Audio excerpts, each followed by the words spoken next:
Haryana board की परीक्षाएं आज से शुरू हो गई हैं। 1484 परीक्षा केंद्रों पर 5 लाख से ज्यादा परीक्षार्थी परीक्षा देंगे। बोर्ड के चेयरमैन वीपी यादव ने हमारे संवाददाता दीपक मोटरीजा के साथ बातचीत की है, सुनिए। हरियाणा विद्यालय शिक्षा बोर्ड के द्वारा 10वीं और 12वीं की परीक्षाओं का आज से श्री गणेश हो गया है। आज हरियाणा विद्यालय शिक्षा बोर्ड के चेयरमैन डॉक्टर वीपी यादव यहां कंट्रोल रूम के अंदर बैठे हैं। लगातार यहां फ्लाइंग की टीमें भी बैठी हैं जो लगातार निगाहें रखी हुई है ताकि कहीं पर भी प्रदेश में नकल ना चले।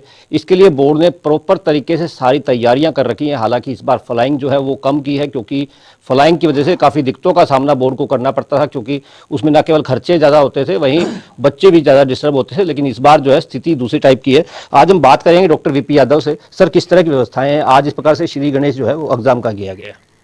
हरियाणा विद्यालय शिक्षा बोर्ड द्वारा 10वीं और 12वीं की दोनों परीक्षाएं आज से शुरू हो गई। साथ में डीएलएड की भी परीक्षाएं शुरू हो गई हैं और हर परीक्षा केंद्र पर इस बार हमेशा की तरह बहुत ही चाक चौबंद प्रबंध है। सारी परीक्षाएं सीसीटीवी के निगरानी में हो रही हैं। प्रशासन का हमें पूरी तरह से हमेशा की तरह भरपूर सहयोग मिल रहा है। धारा 144 लगी हुई है। हर सेंटर पर 2-2 ऑब्जर्वर, एक गवर्नमेंट स्कूल से एक प्राइवेट स्कूल से सेंटर पर मौजूद हैं। साथ में ही हमारी क्वेश्चन पेपर फ्लाइंग भी है। इस बार क्योंकि मूल्यांकन साथ साथ चलने वाला है, इस तरह परीक्षा होगी, दूसरी तरफ परीक्षाओं के जो है आंसर शीट्स का मूल्यांकन स्टार्ट हो जाएगा। इसीलिए ज़्यादातर पीजीटीज को हमने फ्री रखा था और डिस्ट्रिक्ट लेवल की जो फ्लाइंग थी उनको भी हमने कम किया है। ज़्यादातर फ्लाइंग इस बार बोर्ड से ही है और ये जो फ्लाइंग है स्पेशल टास्क फोर्स है, रैपिड एक्शन फोर्स है, ये जो है बोर्ड के कर्मचारी द्वारा की जाएंगी और इसके लिए पूरी तरह से बोर्ड मुस्तैद है। सर, बोर्ड पूर्ण रूप से मुस्तैद है। आज की जो परीक्षा की अगर बात की जाए तो आज कौन से सब्जेक्ट की एग्जाम है? और दूसरी बात, जिस प्रकार से आपने कहा था कि फ्लाइंग जो है कम की जाएगी, उससे न केवल बोर्ड का खर्चा बचता है, वहीं बच्चे भी जिस प्रकार से डिस्टर्ब होते हैं बार बार फ्लाइंग के जाने से, वो भी नहीं हो पाएंगे। कितना प्रभाव पड़ेगा सर इससे? देखिए, फ्लाइंग कम करने का जो औचित्य या उद्देश्य है सिर्फ खर्चा कम करने के उद्देश्य से नहीं की गई है। ये बोर्ड की जो मूल्यांकन प्रणाली है सिस्टम में और बहुत ज़्यादा पारदर्शिता और बेटर यूटिलाइजेशन ऑफ रिसोर्सेज के लिए किए हैं। क्योंकि जो सेंटर्स हैं उनकी मॉनिटरिंग तो हम अदरवाइज भी कर सकते हैं, दूसरे सिस्टम से कर सकते हैं, लेकिन अब जो कि मूल्यांकन शुरू में साथ साथ में हो गया है तो हमें मैक्सिमम लेक्चरर्स की ज़रूरत पड़ेगी। इसीलिए इस बार फ्लाइंग कम की गई है।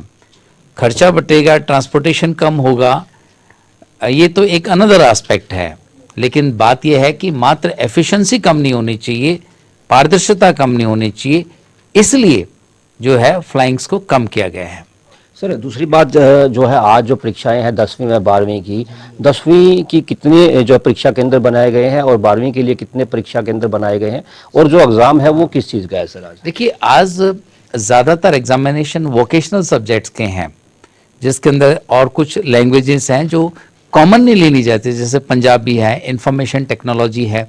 इस तरह के जो वोकेशनल सब्जेक्ट्स और लेस यूज लैंग्वेजेस और इन आईटी के पेपर्स आज के दिन हैं। सर, बच्चे कितने जो है पेपर के अंदर अपीयर होंगे? कितने जो बच्चों ने जो है इस बार फॉर्म भरे थे? हालांकि ये तो समय बताएगा कि कितने बच्चे आते हैं, कितने एब्सेंट रहेंगे। किस तरह से तैयारियां बोर्ड की हैं सर? देखिए, कुल मिला के 10th और 12th के अंदर 5,80,533 कैंडिडेट आज हैं इस परीक्षा के अंदर होंगे। 1,484 एग्जामिनेशन सेंटर्स हमने बनाए हैं और 12:30 से लेकर 3:30 बजे तक ये परीक्षाएं चलेंगी। फिर उसके बाद इवोल्यूशन स्टार्ट हो जाएगा साथ में, और पूरे देश में 132 मूल्यांकन केंद्र हमने स्थापित किए हैं। सर, मूल्यांकन जो है इस बार जो है शुरुआती से ही जो है शुरू हो जाएगा, तो क्या मानते हैं कब तक रिजल्ट आने की संभावनाएं हैं? क्योंकि बच्चों को काफ़ी इंतज़ार करना पड़ता था, इस बार जो है रिजल्ट भी पहले आने की संभावना है पहले की उपेक्षा? बिल्कुल, हम अप्रैल के महीने में ही रिजल्ट दे देंगे इसके लिए, क्योंकि मूल्यांकन परीक्षा आज शुरू हो गई है। इसके अब जब मेन परीक्षा हो, जैसे 1 तारीख है, तो मैं समझता हूँ कि 3 या 4 तारीख से मूल्यांकन शुरू हो जाएगा। मूल्यांकन सर शुरू हो जाएगा। इस बार जो है मूल्यांकन के लिए नया जो प्रबंध जो है वो बोर्ड ने किए हैं सर, उसके लिए क्या प्रबंध किए गए हैं बोर्ड के द्वारा, और कितने जो टीचर हैं सर वो लगाए गए हैं इस मूल्यांकन के लिए?